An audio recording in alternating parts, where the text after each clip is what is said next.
지금 이제 몸의 어딘가에 그 원발성 병이 있고, 이제 암이죠. 암이라고 하는 병이 있고, 그것이 이제 전이가 복막에 전이가 된 것으로 보입니다. 암이 많이 진행된 상태에서 복막에 전이가 되는 경우가 종종 있고, 그래서 우리가 이제 보통 흔히들 의사들끼리 하는 얘기가 오픈 앤 클로저라는 이제 말을 합니다. 개복을 했다가 수술을 하기 위해서 개복을 했는데 복막에 이제 전체 뭐 암이 그냥 다 전이가 된 소견이 보이면 뭐 해줄 수 있는 게 없죠. 그러면 이제 다시 그냥 열자마자 바로 닫는다 그래서 오픈 앤 클로저, 줄여서 이제 ONC 수술이라고 얘기를 하는데, 수술을 위해서 들어갔는데 그냥 우리가 ONC 하고 나왔다 그러면은 수술을 포기하고 나오는 그런 상태인 거죠. 그래서 치료하기 전에 복막에 이렇게 암이 전이가 된 것이 CT상으로 보이게 되면, 그러면 이제 수술하지 않는데, 그게 아주 미세하게 퍼져 있으면은 그런 상태인 것을 모르고 이제 들어가는 경우들이 있거든요. 그럴 때 이제 그런 용어를 쓰게 되는 것인데, 많이 전이가 된 상태이고 이제 많이 진행된 상태인 것이죠. 그러면 우리가 평균 기대 여명을 이렇게 길게 보기가 어렵습니다. 이번에 아마 차트를 의무 기록을 본인이 공개한 것으로 알고 있는데, 거기에 보면 이제 평균 기대 여명을 3개월에서 6개월 정도로 의료진들이 봤던데요. 아마 그렇게 좀 많이 진행된 상태가 아닌가 생각을 합니다. 그래서 현재는 장 폐색이 있어서 식사를 못한 지 2달이 넘어 몸무게는 36kg가 됐다. 정말 너무나 힘든 병입니다. 난소암 환자분들하고 이제 코스가 똑같은데, 난소암과 마찬가지로 원인을 잘 모릅니다. 그러니까 원인은 알게 되면 예방을 할 수가 있는데 원인은 잘 모릅니다. 그냥 생기는 겁니다. 복막에 암이 생기게 되면 복수가 생기게 됩니다. 복수라는 거는 이제 이 배 안에 차는 물이죠. 복수가 생기게 돼서 처음에는 배가 불러집니다. 문제는 이 복수가, 복수 안에 암세포가 이제 떠다니게 된다는 게 문제입니다. 세포가 복수를 타고 복강 전체에 다 퍼질 수가 있게 되는 거죠.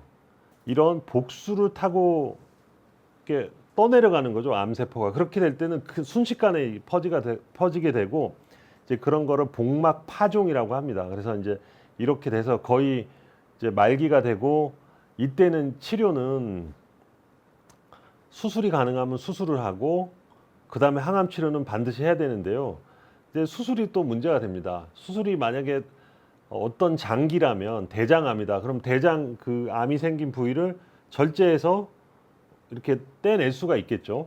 뭐 간암이다. 그럼 간에서 그 일부분을 떼낸다고, 이렇게 수술이 가능한데, 복막암이라는 거는 막이니까 이렇게 전체를 싸고 있는 막입니다. 그 막에 이렇게 파종이라고 합니다. 이렇게 씨를 뿌려놓은 듯하게 세포가 쫙 깔려 있으면 그 막을 다 걷어낼 수가 없는 거죠. 그래서 물론 이제 어떻게 일부만 있으면 그 일부만을 걷어내는 수술도 있긴 있습니다. 근데 전체에 깔려 있으면 그 수술은 하기가 힘들고, 한다 해도 전체적으로 다 제거를 할 수가 없기 때문에 항암 치료를 들어가게 됩니다. 근데 항암 치료가 되면, 항암약이 잘 들으면 또 여러 가지로 이제 깨끗하게 나을 수도 있고, 복수에 의해서 이렇게 파종성 전이가 잘 되기 때문에 예후가 좋지 않습니다. 자, 여기 보시면 관해가 될 수도 있다라는 말이 있습니다. 관해가 될 수도 있다고 이 권순우 감독이 말씀하셨는데, 여기 있죠? 복막암 완전 관해 사례도 있다. 관해라는 게 1차적으로 암세포가 싹 없어지는 거를 관해라고 합니다. 싹 없어지는 완전 관해라고 하죠. CR이라고 하는데, 이 완전 관해가 돼서 이제 이게 잘 유지가 5년 동안 유지가 되면 그게 완치가 되는 것이죠. 그래서 이제 항암 치료 잘하면 관해가 될 수도 있고, 반대로 항암 치료를 해도 안 들을 수도 있고, 그럼 굉장히 어려운 상황이 되는데, 이제 이런 것들입니다. 많이 어려운 상태이고요, 일반적으로. 그런데 이제 위암의 아주 최고 권위자로 알려진 노성훈 교수님 같은 경우에는 그렇게 수술을 치료를 위해서 열었는데 복막에 전이가 다 돼 있을 때 그동안은 다 그냥 포기하고 닫고 나왔는데 노성 교수님께서는 거기에 이제 항암 용액들을 뿌리고 그래서 이제 그런 치료를 해서 일부 소수에서 좋은 경과를 얻었다는 것을 과거에 발표한 사례가 있었던 것으로 알고 있습니다. 그런데 그렇게 한 분들이 뭐 다 좋아지는 경우는 또 그런 건 아닌 거죠. 그래서 일부 소수에서 관해가 이루어지는 경우들이 보고가 된 적은 있었지만 그것을 이제 일반적인 사례로 우리가 생각하기는 어렵다. 이제 제가 봤을 때 이 권순욱 감독이 느꼈던 그 의사들이 왜 이렇게 싸늘하냐, 어떻게 공감을 못하냐, 그 느꼈던 게 두 가지 부분이 있는데, 첫 번째는 아까 그 본인하고 나는 대화 이게 나을 거라고 생각하십니까? 이런 대화가 있고, 두 번째는 이 의무 기록이요. 여기 외래 경과 기록과 응급실 경과 기록을 갖고 여기에 이제 써 있는 걸 보면 또 절망감이 오죠. 기록을 해놨는데요. 이 기록은 되게 정확한 기록입니다. 논문과 어떤 교과서와 통계를 갖고 정확하게 하나도 안 틀리게 해놓은 기록이라서 이거는 뭐 잘못한 게 없는데, 그런데 이거는 이제 의무 기록이란 말이죠. 기록이고 여기에 제목이 설명이라고 돼 있습니다. 설명이라고 돼 있는 거는 내가 이렇게 설명했다는 증거를 남겨놓는 거고, 이렇게 정확하게 하는 거는 한 단어로 표시하면 방어 진료입니다. 방어 진료. 나중에 왜 설명 안 해줬습니까? 했을 때 이거 설명 다 하지 않았습니까? 하기 위해서 방어 진료를 하는 건데, 방어 진료는 나쁜 건 아니죠. 나쁜 건 아니고 그거는 뭐 의사들은 어쩔 수 없이 이렇게 하게 되는 거라서, 이분이 이렇게 쓴 거는 저는 제 의견도 잘못한 건 없는 겁니다. 그런데 대화를 하는 데서는 그 의사들이 좀 부족했다. 공감 능력이 부족했다. 저는 이렇게 생각하고요. 그렇지만 이 의무 기록에 써 있는 거는, 이거는 환자분이나 보호자들한테 상처를 주려고 쓴 건 아니고, 이거는 설명의 의무, 그다음에 여기는 팩트를 적어야 되기 때문에 이렇게 적어 놓은 겁니다. 그러니까 그 두 가지를 따로따로 해야죠. 여기다 쓸 때는 이렇게 쓰지만 이거를 그대로 갖다 읽어주면 안 되는 거죠. 그때는 전달할 때는 한번 의사 환자가 한번 걸러줘야죠. 여기다 쓰는 건 의학이고 환자한테 하는 건 의료에서는 한번 걸러주는 게 필요하다는 거죠. 그래서 이제 그렇게 이해를 해주시면 되겠습니다. 또 가장 큰 이유는 의사들이 지금 어쩔 수 없이 자기 방어를 해야 되기 때문에 그렇습니다. 여기서 얘기하는 자기 방어란 의사에게 주어진 법적 책임들이 있습니다.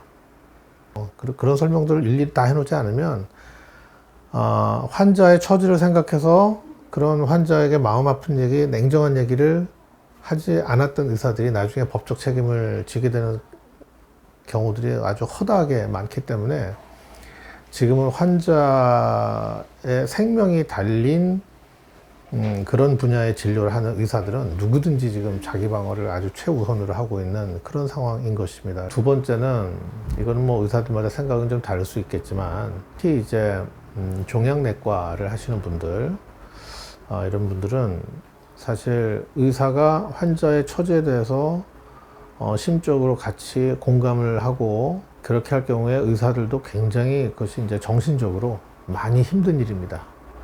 사실 모든 의사들이 환자와 어떤 교감을 하게 됩니다. 안 하려고 해도 하게 되죠. 그래서 환자가 이제 치료 결과가 잘못되거나, 또는 이제 특히 종양내과 같은 경우에는 많은 환자분들이 적지 않은 환자분들이 이제 특히 말기암 환자 같은 경우에는 결국에는 하늘나라로 가시는 경우들이 많은데, 그때 또 심적으로 굉장히 많이 의사들도 힘들어지게 되죠.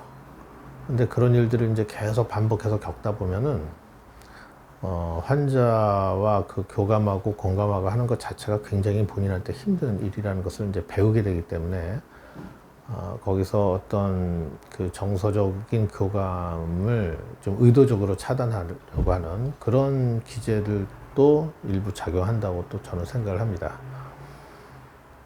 네, 아마 그래서 더더욱 이제 그 당사자분께서 그렇게 느끼시지 않았을까.